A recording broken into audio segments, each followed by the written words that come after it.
Coming up next, we have Jericho Puckett.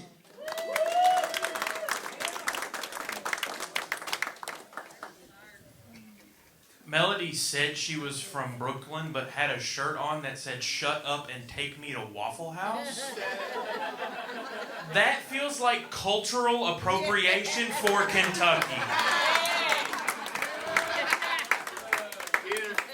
And she got up here and said, "y'all," thicker than the guy from Pikeville. How in the world does, I think that was the biggest joke. She was like, "I'm from Brooklyn." Brooklyn, West Virginia, in case you guys didn't know. In case you didn't hear the host, my name is Jericho. A lot of people assume that is a stage name, and they learn that I'm from Eastern Kentucky, and they're like, "oh, well, that kind of makes sense, you know, Eastern Kentucky, very religious, the Bible Belt, you're named after the city of Jericho."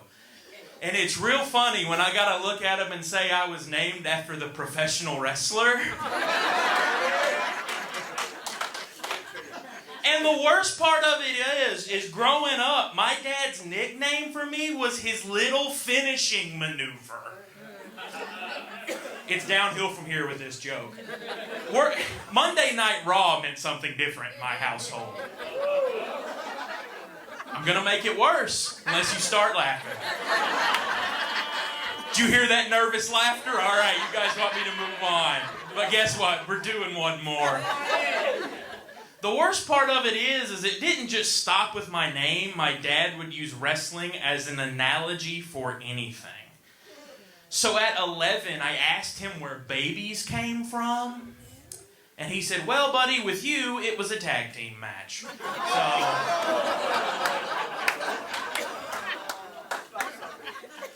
Kind of like Melody saying she's from Brooklyn. I like to lie.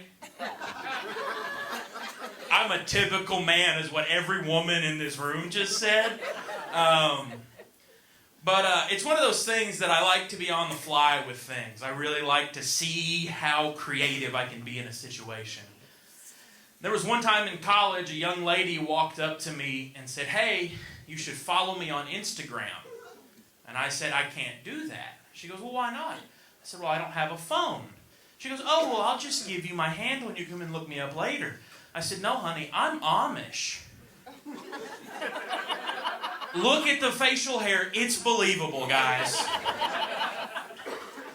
But what I didn't expect is this young lady to then sit down across from me and ask me my life story.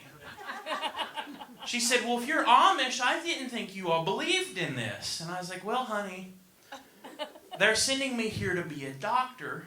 And, you know, they wanted me to fit in. That's why I've got a TKO shirt on from Walmart."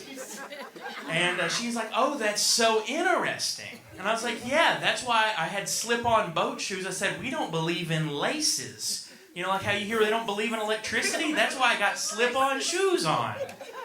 And she was like, "oh, they don't believe in electricity?" I said, "no, but we find loopholes. There's batteries."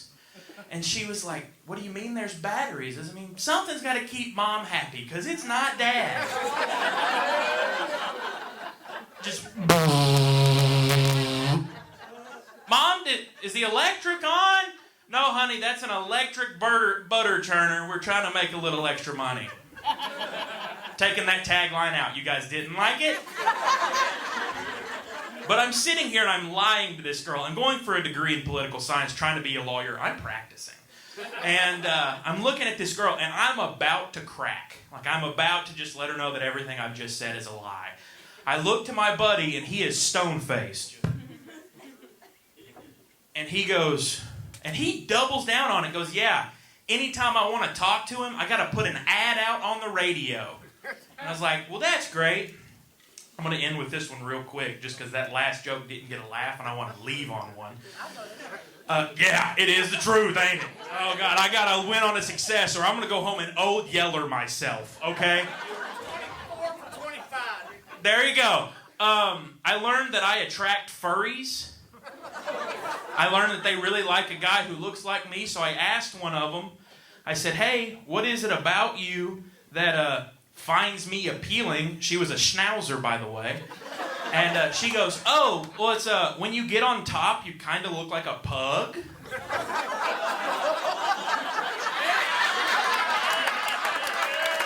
And the worst part of it is after about 15 seconds, I start sounding like one. Just. My favorite part of this whole joke is this little lady in the corner is going to get in the car and ask her granddaughter what in the world a furry is. Guys, you've been great. Have a good night.